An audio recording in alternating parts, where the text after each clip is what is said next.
Bom, pessoal, mais uma vez, sejam bem-vindos aos nossos podcasts aqui dos Filhos de Lefort. E hoje eu tenho a honra de trazer uma verdadeira autoridade na nossa especialidade, um amigo de muitos anos. Praticamente nós nos formamos juntos e é notável, é notória a carreira desse colega, a maneira como ele cresceu profissionalmente, se tornou uma autoridade na especialidade e hoje é talvez uma das pessoas politicamente mais influentes do nosso grupo, né, de profissionais aqui no Brasil e, sem dúvida, um amigo muito querido, um profissional muito competente, e eu trouxe ele para a gente conversar mais uma vez um pouquinho sobre tudo aquilo que envolve a nossa especialidade de cirurgia. Queridos amigos, nossos espectadores, recebam com carinho meu amigo, Dr. Daniel Falbo. Jorge, primeiramente, eu quero agradecer as palavras. Desconsiderem uma parte disso, porque é um amigo querido, mas eu fico muito feliz em poder estar aqui com vocês hoje. É uma grande honra para mim também. O Jorge, ele fala que a gente se formou quase juntos, ele se formou um pouco antes, e eu falo isso porque quando eu era residente ainda em cirurgia maxilofacial, o Jorge já tinha terminado a residência dele e ele já era uma referência na parte cirúrgica. Então, em muitos momentos eu me espelhei no percurso que o Jorge estava seguindo, e eu até hoje tive a oportunidade de falar para o Jorge que durante a minha fase acadêmica de graduação, eu tive dois profissionais que me influenciaram muito. Foram dois Silvios. O professor Dr. Silvio Borges, pai do George, na parte de estomatologia. Eu lembro que a primeira aula que eu assisti de estomatologia fora da minha faculdade foi num curso que a gente tinha da PCD de férias, que era ali na Humaitá, todo mês de julho, e o professor Silvio Borges deu uma aula fantástica que me fez me apaixonar pela parte de maxilofacial, não só a cirurgia, mas a parte de estomatologia. E o saudoso professor Silvio Aguiar também, que me abriu portas e me deu um norte muito importante no começo da minha vida profissional. Mas, novamente, obrigado, é uma honra e um prazer estar aqui contigo hoje, meu amigo. Muito obrigado. Bem, é um tema que eu não poderia deixar de perguntar para você, Daniel, e gostaria de ouvir a sua opinião. E acho que os nossos espectadores aqui do podcast também precisam escutar uma referência importante da nossa especialidade como você, que é justamente sobre como anda a parte educacional da bucomaxilo. O que aconteceu com o George e o Daniel fim dos anos 90, começo dos anos 2000, quais foram as mudanças para os residentes e as residentes, né, os meninos e as meninas que nós vemos atualmente? O que mudou nesses praticamente 30 anos de especialidade em termos de educação? Uma pergunta complexa, né, Jorge? Porque envolve muitos fatores, né? Envolve desde mudanças de legislação, mudanças de gerações, mudanças de tecnologia, e às vezes até o espaço dentro da nossa profissão com novas especialidades e novas áreas de atuação. Falando, Jorge, Daniel, dos anos finais dos anos 90, começo dos anos 2000, eu lembro que a busca pelo conhecimento, pela especialidade, visava muito a formação forte, sedimentada e robusta. Falo por mim, eu acredito que por você também, a gente sabia que para a gente poder ter um reconhecimento profissional era muito importante nós termos um conhecimento de qualidade em instituições renomadas, porque isso nos traria, além de conhecimento, nos traria relacionamento profissional e nos traria um reconhecimento perante a sociedade e os nossos pacientes. Então eu tinha uma noção muito clara, eu acredito que você também, que o tempo que nós gastaríamos com a nossa formação, por maior que fosse, não seria uma perda, seria um retorno a médio e longo prazo. Então você, como eu, procuramos boas faculdades, bons programas de residência, bons programas de pós-graduação, experiências internacionais, e isso demanda um tempo muito grande nosso. Depois dessa fase, onde eu pude me dedicar também para a parte acadêmica, fazendo pós-graduação e podendo abrir algumas portas de educação continuada, como foi um momento importante da minha vida, quando a gente conseguiu criar dentro de um hospital terciário, com o Instituto Hospitalar do Mandaki, um programa de residência em 2012, onde eu fui um dos fundadores e acabei ficando como coordenador até 2022, foram 10 anos. A gente percebeu uma mudança no perfil dos residentes muito grande. Não em relação à qualidade dos residentes, muito longe disso, mas aquilo que nós vivíamos dentro do programa de residência mudou muito.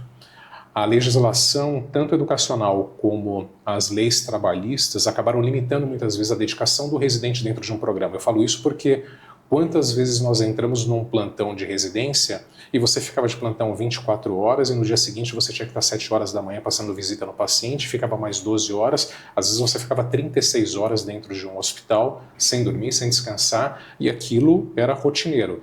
E hoje, um programa de residência reconhecido, o residente que dá um plantão 24 horas, ele tem que ter um período de descanso. Ele não pode ficar aquele período que ele ficava maior do que as leis permitem atualmente. Isso fez isso ficar incorporado na mentalidade dos alunos, e aquilo que às vezes a gente procurava incansavelmente de se dedicar extasiadamente ao conhecimento, hoje já existe uma certa limitação. Não sei se melhor ou se pior, mas isso me levou em algumas situações a ter conversas com residentes, de residentes às vezes estarem insatisfeitos dentro de um bom programa de residência, dizendo que ele estava gastando 3, 4 anos da vida dele, enquanto que um outro colega fazendo uma outra especialidade, um outro programa de pós-graduação mais curto, mais fácil, teria um retorno financeiro de qualidade de vida mais rápido. Então eu percebi que aquele perfil que a gente tinha no começo da década, no final de década de 90, começo dos anos 2000, mudou em relação a uma busca de mais qualidade de vida e não tanto essa coisa que a gente se dedicava full time para a obtenção do conhecimento. Eu acho que mudou um pouco nesse sentido. Você comentou que entre as mudanças que aconteceram nesses 20 anos que passaram, quase 30, uma das responsáveis pela mudança foi a tecnologia. Como você acha que a tecnologia trouxe o conhecimento de uma maneira mais mastigada para o residente hoje? Porque eu me lembro no nosso tempo, nós nos debruçávamos em livro. Isso ainda é uma realidade? Como é que está na sua visão? Como que a tecnologia veio revolucionar o aprendizado hoje em dia? Eu acho que a tecnologia é fantástica. A gente sabendo usar os benefícios e eliminando o ônus da tecnologia é maravilhoso. Mas ela tira do nosso comportamento um pouco da resiliência e um pouco da paciência. E nos torna um pouco mais imediatistas. Eu lembro que durante o nosso período de residência, o primeiro trabalho de conclusão de curso que eu fiz foi durante o primeiro estágio, o primeiro ano da Santa Casa. E você provavelmente fez isso. Para que nós pudéssemos fazer um trabalho de conclusão de curso, eu tinha que levantar artigos científicos. Só que nós não tínhamos, por exemplo, durante muito tempo, uma plataforma como PubMed para você poder fazer uma pesquisa científica. Então eu tinha que ou ir na biblioteca da Santa Casa, ou lá na Faculdade de Odontologia da USP, ou na BIREME. Existia um livro chamado Index, onde você levantava os seus artigos científicos, pesquisava. Os artigos que estivessem disponíveis na universidade, você conseguia pedir uma cópia daquele trabalho, e claro que não eram trabalhos totalmente atuais, porque você tinha o tempo de demanda de o trabalho chegar para você, e quando não tinha, você tinha que solicitar aquele artigo científico e esperava meses para você poder receber aquilo. Então, a falta de tecnologia fazia com que nós tivéssemos a paciência de aguardar a chegada de um material para a gente poder ter o conhecimento. A partir do momento que você tem a tecnologia, você tem a informação no teu celular, você levanta um artigo científico que foi publicado ontem, hoje no seu celular. Isso é maravilhoso, porque o conhecimento é muito grande, mas faz com que nós tenhamos menos paciência para algumas situações. E quando a gente faz uma analogia em relação o teu crescimento profissional, eu acho que isso pode ser um viés. Existem algumas situações que a tecnologia te traz essa facilidade, mas a tecnologia não vai diminuir o tempo que você tem que ganhar de experiência profissional e ganhar conhecimento para você sedimentar a tua profissão e você ter um retorno tanto de conhecimento, como reconhecimento, como um sucesso profissional. Então não pode haver um atalho para o crescimento profissional. Mas a tecnologia, claro, em relação ao conhecimento é fantástico. Acho que, de alguma maneira, a tecnologia... Você tem razão no que você diz, na minha opinião, mas eu acho que a tecnologia também tira um pouco daquilo que eu diria que é o ímpeto, assim, a vontade de querer pesquisar, de querer aprender, de querer criar situações de conflito intelectual, para que você depois... Né? Eu lembro muito, eu escutava alguns rounds clínicos, algumas discussões, uma opinião de aqui, outra diferente ali, e depois eu ia aos estudos e procurar criar o meu conhecimento. Né?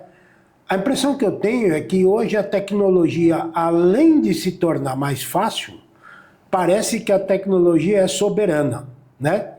As pessoas costumam dar mais credibilidade, não só os mais novos, como os pacientes também, costumam dar mais credibilidade ao que a tecnologia diz do que, às vezes, um médico com 30 anos, um dentista, enfim, um profissional da saúde com 30 anos de experiência vem informar, né?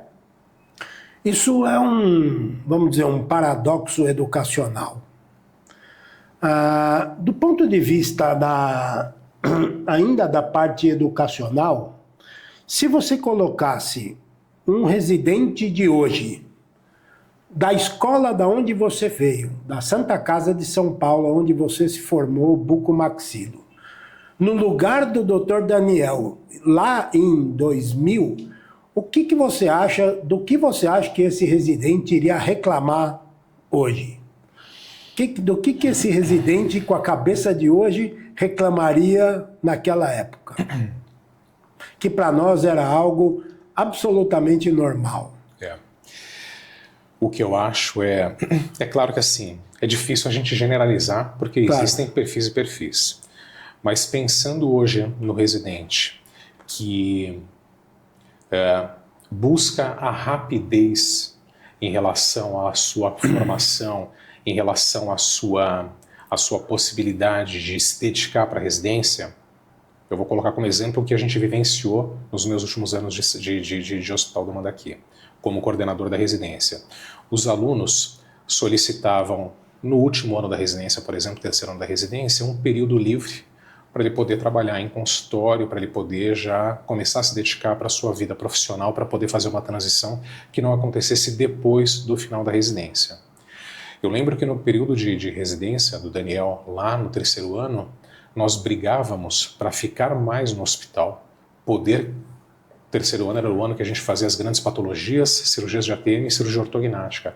Eu ficava e os colegas ficavam o dia inteiro fazendo planejamento convencional de cirurgia ortognática, treinando o paciente para poder operar o máximo de casos possíveis dentro da residência, para que depois que nós saíssemos da residência, nós tivéssemos a bagagem de tudo aquilo que nós tínhamos visto durante a residência.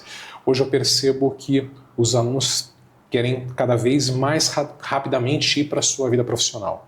Então, o que eu acho que os alunos de hoje lá se reclamariam mais é da falta de liberdade de poder já transitar e fazer a sua mudança para a vida profissional mais precocemente.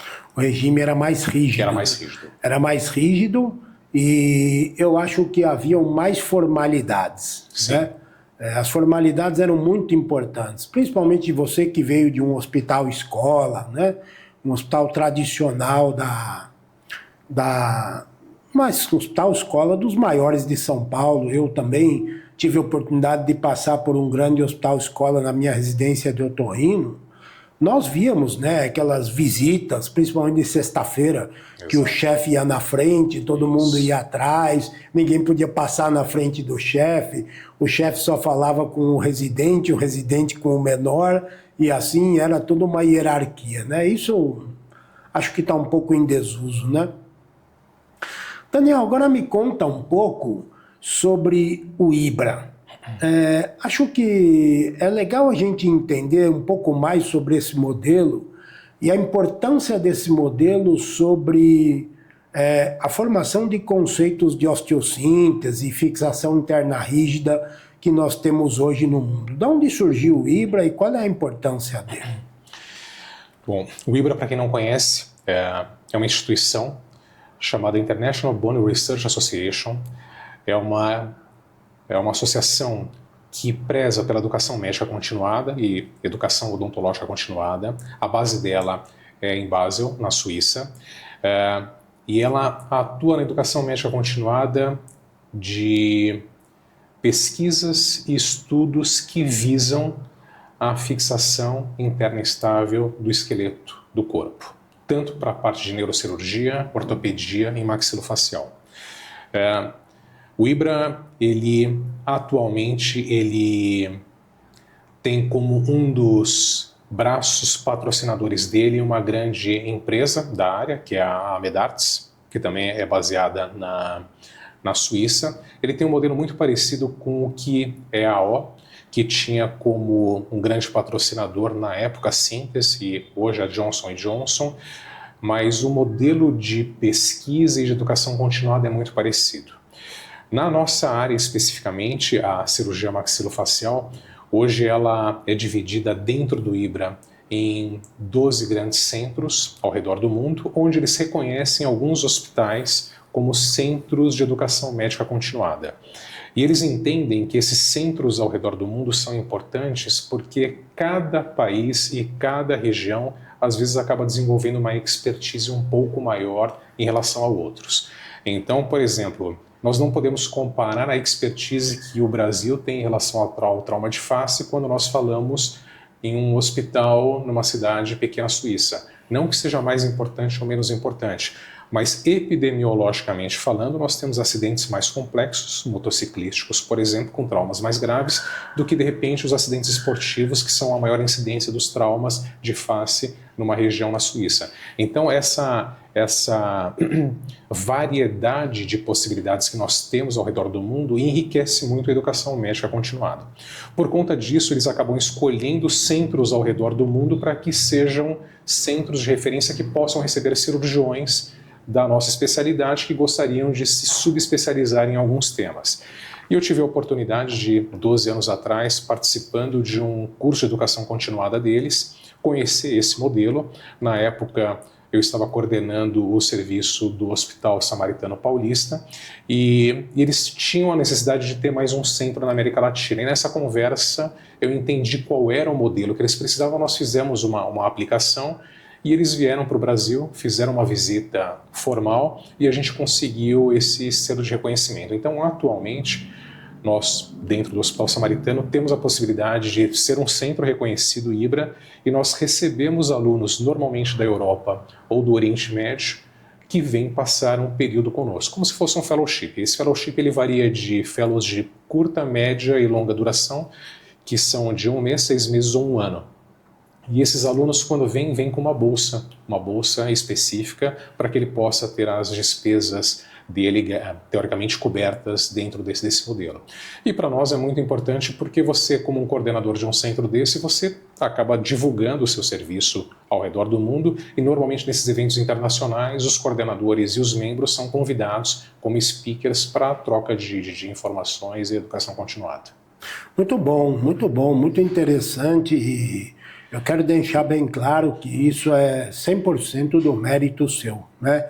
Eu acompanhei esse trabalho de perto, eu vi como isso se organizou e sei que isso é fruto de muito esforço seu, de muito trabalho, né? De muito sapo para engolir, né?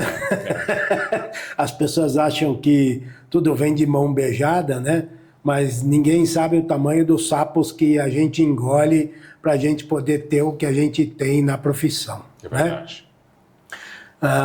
Bem, outra coisa que é muito interessante, eu gostaria de explorar um pouquinho esse seu lado, Daniel, que é a parte da política da nossa especialidade. Você é reconhecidamente hoje uma autoridade com presença política dentro da nossa especialidade.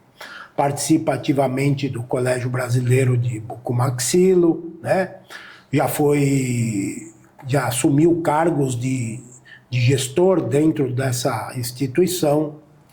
E eu gostaria de perguntar para você como que anda, assim, como que está, o que o colégio olha daqui para frente? Com o que são as preocupações do colégio nesse momento em relação à nossa especialidade, principalmente no que diz respeito ao mercado de trabalho da bucomaxilo, e quais são as ações que o colégio deve tomar daqui para frente para que a gente garanta que as próximas gerações vão encontrar uma especialidade como nós tivemos, né? Porque nós crescemos, como eu costumo dizer, em cima de ombros de gigantes, né? A geração do meu pai, a geração do professor Silvio Aguiar e de tantos outros abriu um caminho para que a nossa geração pudesse se desenvolver muito na especialidade.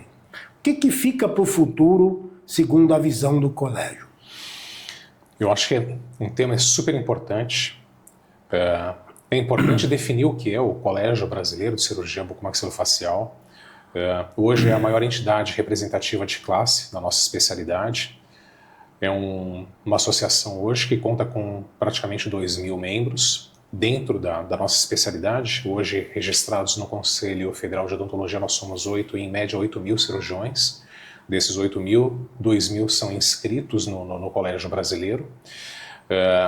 O Colégio Brasileiro é uma entidade de classe que representa a nossa especialidade. Então isso é muito importante porque quando a gente fala em exercício profissional, existem os órgãos que são deliberativos e que são os responsáveis pela nossa atuação profissional, como é o Conselho Regional de Odontologia, o Conselho Federal de Odontologia. E existem os órgãos que são órgãos que representam a nossa especialidade, mas eles não são deliberativos, ou seja, o Colégio Brasileiro, atualmente eu estou na gestão atual do colégio como diretor executivo, e muitos profissionais, ou quem é mais novo na especialidade, não sabe que o colégio ele tem o poder de representar a especialidade, mas ele não tem o poder de atuar como deliberativo dentro de ações da nossa profissão. Ou seja, o Conselho Federal de Odontologia consegue, dentro das suas atribuições e responsabilidades, dizer o que o cirurgião bucomaxilo pode ou não fazer e defender a nossa classe perante a sociedade. Nós, como colégio, podemos representar a nossa especialidade perante a comunidade, explicando o que a especialidade é para a população. Podemos representar a nossa especialidade perante os órgãos deliberativos, como o Conselho Federal de Odontologia, o Conselho Regional de Odontologia, para defender a nossa especialidade. E visando o membro, nós podemos trabalhar a educação médica continuada e trazer esse retorno que nós representamos para a sociedade para o nosso profissional. Tendo isso como um discernimento do qual é a função do Colégio Brasileiro de Cirurgia Bucomaxilofacial, o que o colégio visa hoje?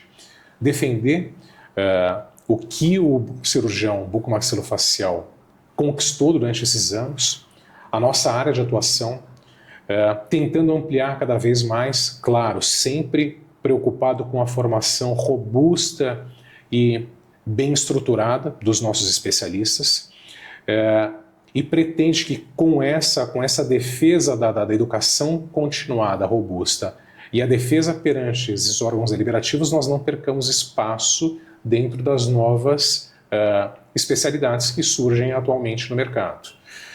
Porque, como o professor Jorge falou, anos atrás foi muito difícil o desenvolvimento da nossa especialidade. Porque dentro da graduação nós tínhamos muito pouca formação hospitalar, muito pouca vivência dentro de um hospital e muito pouca formação sistêmica do paciente. E isso foi melhorando com o passar dos anos, sabendo da importância da nossa especialidade. Então, todas essas conquistas que nós tivemos hoje estão sendo defendidas por órgãos representativos de classe, como é o Colégio Brasileiro de Cirurgia Bucomaxilofacial. Muito bom. No entanto, uma coisa que me preocupa bastante é que hoje a odontologia se encontra numa situação que, no mínimo, inusitada, né? Nós encontramos uma nova especialidade se formando, que são colegas que vão ser habilitados para exercer uma área de cirurgias para finalidade estética da face, né? Muitos desses colegas, eu particularmente acredito, isso é exclusivamente uma opinião minha, não tem boa condição não tem sequer formação para fazer isso, né? E a verdade é que esse grupo de profissionais vem se organizando de maneira muito rápida e vem colocando em xeque a boa formação da cirurgia bucomaxilofacial, como nós entendemos, e até como, por que não dizer, o próprio colégio também entende que tem que ser. Aonde você acha que esse tipo de profissionais, que são os especialistas em cirurgia estética de face, vão levar a bucomaxilo? Qual é a relação deles com essa especialidade e como que a bucomaxilo, de certa maneira, acaba ficando, vamos dizer assim, numa situação como é que eu vou dizer? Numa situação apertada, né? Numa situação a qual, sendo a principal especialidade de retaguarda da profissão, né? Como fica a bucomaxilo frente a esse avanço tão grande da cirurgia estética de face? A minha preocupação é que essa nova especialidade que foi criada, que as pessoas responsáveis pela formação tenham a preocupação de criar cursos capazes de formar cirurgiões sólidos que saibam tratar o paciente como um todo e que possa tratar intercorrências, complicações, que ele tenha uma formação robusta. Mas falando agora do meu lado pessoal, quando eu penso em odontologia, a odontologia tem inúmeras especialidades. Nós, dentistas, somos cirurgiões dentistas, fazemos procedimentos cirúrgicos, está no nosso DNA. Mas quando falamos em relação a cirurgias de face, cirurgias complexas de face, nós já temos uma especialidade hoje, que é a cirurgia bucomaxilofacial. Hoje, para você se tornar um cirurgião bucomaxilofacial, você tem que fazer um programa de residência. Estou pensando no Gold Standard, tá? Um programa de residência de 3 a 4 anos com uma carga horária de 8.640 horas. E que muitas vezes não é suficiente. Você faz um programa de residência desse, você sai bem formado, mas você não é capaz de ver todas as possibilidades. Durante a nossa vida, a gente consegue se deparar com situações que a gente não viu na nossa formação. Quando nós criamos uma nova especialidade cirúrgica dentro da nossa odontologia, num primeiro momento eu até me questionei se seria necessário isso ou não, porque desde a nossa formação nós nos preocupamos muito com a reconstrução e com a devolução funcional do paciente, e as grandes deformidades faciais, que vão desde os fissurados até os pacientes com transtorno dos desenvolvimentos dos maxilares, nós temos a possibilidade de fazer a cirurgia ortognática, que já traz uma harmonia, uma estética facial para o paciente, mas sempre visando a função do sistema estomatognático. Mas, a partir do momento que o Conselho Federal de Odontologia, que não é o Daniel Falbo, não é a especialidade de cirurgia bucomaxilofacial, entende que tem que ampliar a área de atuação do cirurgião dentista, criando uma nova especialidade cirúrgica, se nós, como cirurgiões bucomaxilofaciais, precisamos de 3 anos com 8.640 horas para nos tornarmos cirurgiões, por que uma nova especialidade cirúrgica não precisa ter essa mesma necessidade? Será que se nós não tivermos um programa de residência nesses mesmos moldes, nós conseguimos formar cirurgiões com a mesma expertise, com a mesma capacidade técnica de acolher o paciente com segurança em todas as suas necessidades? Isso é uma dúvida que eu tenho. Será que quando nós falamos em cirurgia, talvez estética da face, o melhor profissional não seria de repente o próprio cirurgião bucomaxilo com 1 ano a mais de residência? E pensando até se politicamente isso seria viável para o cirurgião bucomaxilo ou não, porque hoje nós já temos um espaço dentro dos hospitais, dentro da nossa sociedade. Claro que algumas especialidades têm uma área de cinza entre elas. Mesmo dentro da medicina, existem colegas otorrinos que fazem cirurgias estéticas da face, como tem o cirurgião plástico que faz cirurgia estética de face. Mas um profissional da odontologia, talvez, integrar isso, Mas criar uma nova especialidade, não sei, assim, respeito à decisão do Conselho Federal de Odontologia, mas eu não sei se eu, como gestor na especialidade, escolheria esse caminho para a nossa especialidade, para a nossa odontologia. A minha visão é que isso vai gerar um grande conflito, né? A área de procedimentos estéticos de face é uma área de interesse da medicina, de várias especialidades da medicina que executam procedimentos estéticos de face há décadas, como a dermatologia, como a cirurgia plástica, como a otorrinolaringologia, e até outras, né, como oftalmo, por exemplo, e até a cabeça e pescoço, por que não? Agora vem a odontologia com a bucomaxilo e com uma formação a mais que é o cirurgião estético de face. Acho que dentro desse âmbito da cirurgia estética de face vai ser muito difícil alinhar três grandes grupos que são completamente heterogêneos. De um lado, as especialidades médicas com uma tradição enorme nas cirurgias estéticas de face. No meio, a bucomaxilo com uma formação sólida e estruturada em cirurgias funcionais que se interessa de alguma maneira por esse grupo de procedimentos. E o povo da cirurgia estética orofacial que está começando a desbravar um cenário que acredito que ainda eles não sabem exatamente o tamanho do mar da complexidade do oceano onde eles estão pisando, né? Mas a verdade é que, vamos dizer assim, um português bem claro, que é com a carroça andando que as melancias se acomodam, né? Sim. Acho que o tempo vai dizer o que vai acontecer com tudo isso, né? A verdade é que essas especialidades, as três hoje existem, são uma realidade, fazem as suas áreas de atuação, em algum momento isso vai ter que atingir um equilíbrio, né?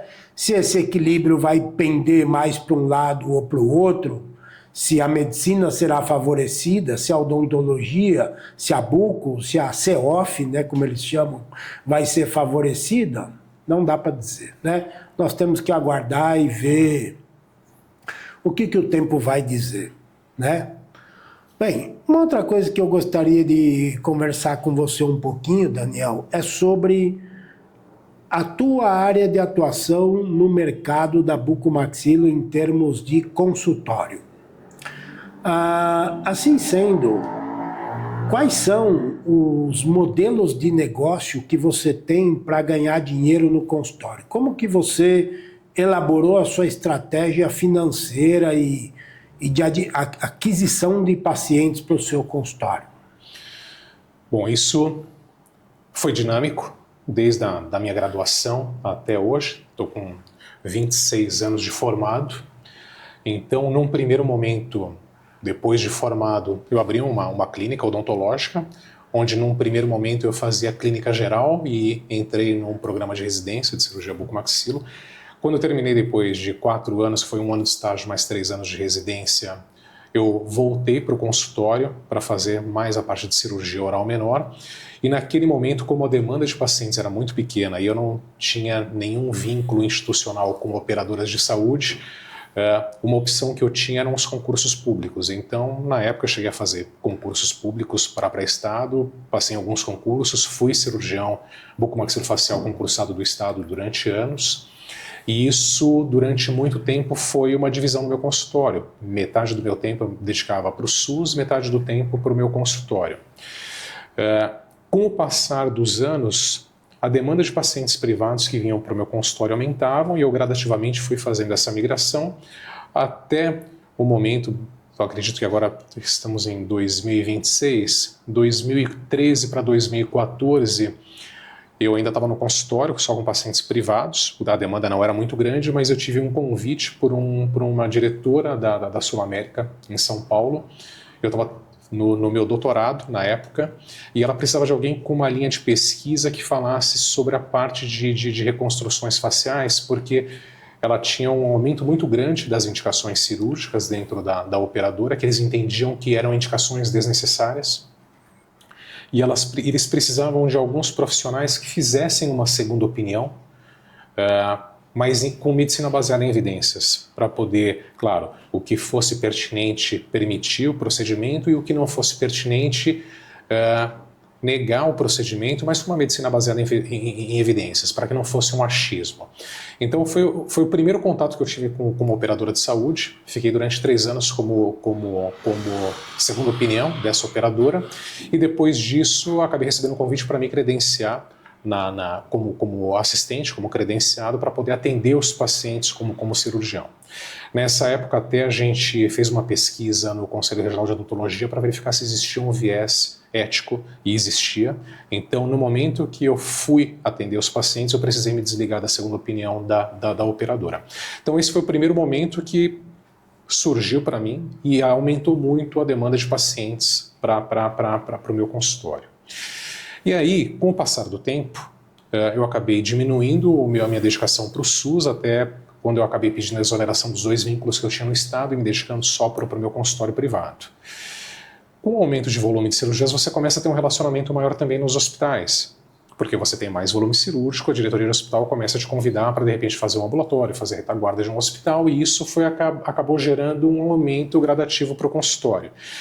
E os diretores de hospital, os diretores de uma operadora acabam migrando para outras operadoras, e aquele modelo de negócio que deu certo para uma operadora acabou migrando para outras operadoras. Então não foi uma coisa tão planejada, pensando em modelo de negócio, em business plan, mas foi um modelo que surgiu para mim.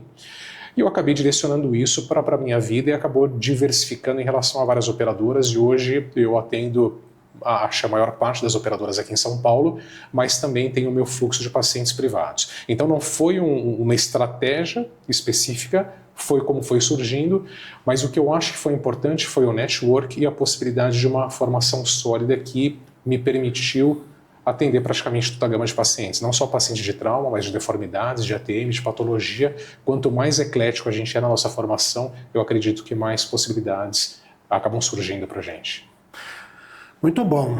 Você tocou num assunto muito sensível e que eu faço questão de aproveitar essa oportunidade para discutir um pouquinho esse assunto com você.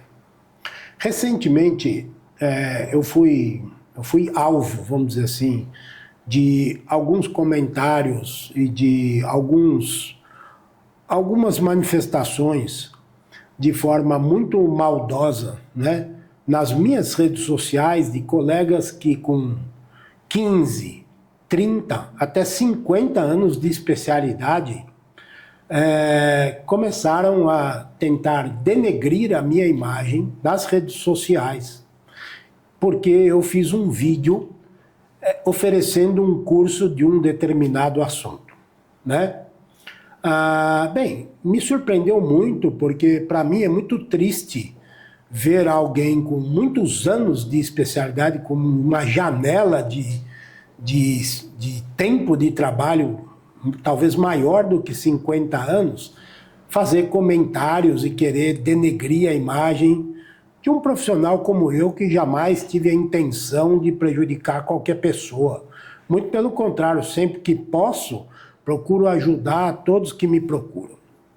Mas não é sobre isso que eu quero falar. O que eu quero falar é sobre o que eu pude observar dessas pessoas, que essas são as pessoas que geralmente mais dão trabalho para a auditoria. São pessoas que, como eu vou dizer, são ríspidas na maneira de se comportar, né? São ríspidas em se dirigir aos seus comentários às operadoras de saúde, né? E a verdade é que essas pessoas perdem muito por não ter boas habilidades sociais. Eu vejo você, Daniel, talvez hoje, como um dos maiores exemplos da nossa comunidade de especialistas na bucomaxilo, como uma das pessoas que melhor tem habilidades sociais dentre todos nós, os cirurgiões bucomaxilo, né? Eu gostaria que você contasse um pouco assim, para nossa audiência, como que as suas habilidades sociais, entendeu? Como que a maneira como você conversa com as pessoas, a maneira como você se posiciona sem criar, né? Enfim, uma série de coisas.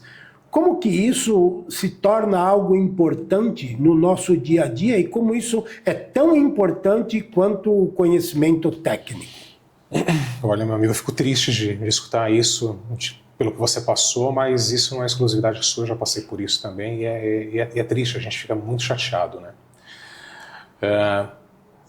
Eu acho que isso, claro, a gente tem que trabalhar sempre a empatia, eu tento sempre trabalhar a empatia pensando sempre quando eu vou tomar uma decisão, quando eu vou me manifestar, quando eu preciso expor a minha opinião, eu sempre tento pensar do outro lado.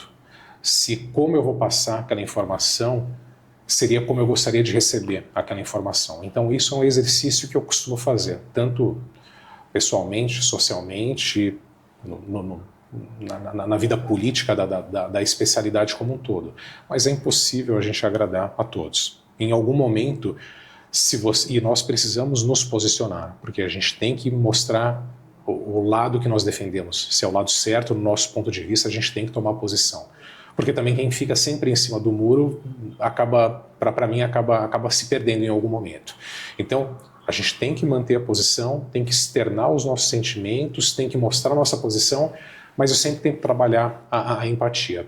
Mas em alguns momentos é difícil você externar o que você precisa externar sem afetar algum lado. O que eu tento fazer, Jorge, nós somos humanos, nós não somos perfeitos, somos imperfeitos, a gente labuta, a gente trabalha a nossa pedra bruta, tenta lapidar da melhor maneira possível, mas o que eu tento sempre fazer é fazer a coisa certa.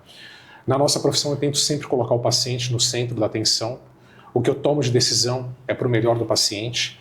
É claro que aí quando a gente vai transportar isso para a nossa vida e o nosso modelo de negócio, hoje, por exemplo, o paciente é o meu centro da atenção, é o que é mais importante para a minha clínica, mas depois dele eu preciso saber quem é que vai pagar aquela conta, quem é a fonte pagadora. Então eu não posso indicar, por exemplo, um procedimento cirúrgico para o paciente, superindicar um procedimento cirúrgico, eu não posso superindicar materiais desnecessários que vai encarecer aquilo e de repente vai gerar até um problema para o paciente futuro. Então, assim, eu acho que a gente tem que fazer a coisa certa. Correto diagnóstico, a correta indicação para aquele paciente, não onerar o sistema suplementar de saúde e tentar, já que nós temos uma posição de destaque que eu falo, permeabilidade dentro dos players do negócio, é quando nós temos novas tecnologias, novas técnicas, tentar incorporar isso para o melhor do paciente, mas no menor custo possível. Porque a partir do momento que você traz tecnologia, traz novas técnicas, isso tem uma incorporação monetária importante.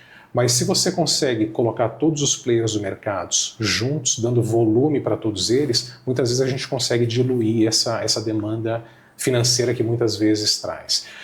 Mas, meu amigo, sempre tem algum lado que acaba se sentindo afetado, né? Faz parte. Faz parte. Muito bem, Daniel. Eu acho que o nosso papo foi muito produtivo, foi muito bacana. Eu gosto sempre de conversar com pessoas e trazer aqui as pessoas que realmente têm uma opinião bem formada, é formador de opinião, né? Professor dos mais novos, e com isso a gente vai construindo e vai reforçando a base das informações, a base, vamos dizer assim, da boa formação da nossa especialidade, né? Eu gostaria que você olhasse aí para sua câmera e conversasse com a nossa audiência e desejasse para ele aí, desse para eles as suas palavras finais e uma mensagem final para a molecada que vem aí, para a próxima geração da bucomaxilo. Bom, obrigado pela oportunidade, para mim foi um prazer muito grande. O Jorge é um profissional que eu respeito demais, me espelho muitas vezes, Jorge. Fico muito feliz em poder estar aqui compartilhando contigo esse momento, para a gente é super importante. E assim, quando eu estou agora com 26 anos de formado, vou fazer 50 anos agora. Quando eu olho para trás e penso nas decisões que eu tomei, muitas eu me orgulho e entendo que foi uma escolha certa, algumas, claro, são escolhas equivocadas, mas se eu posso deixar como experiência que eu tive durante a minha vida profissional de o que nós não devemos abrir mão é a ética, o cuidado com o paciente e nunca buscarmos um atalho para a nossa formação.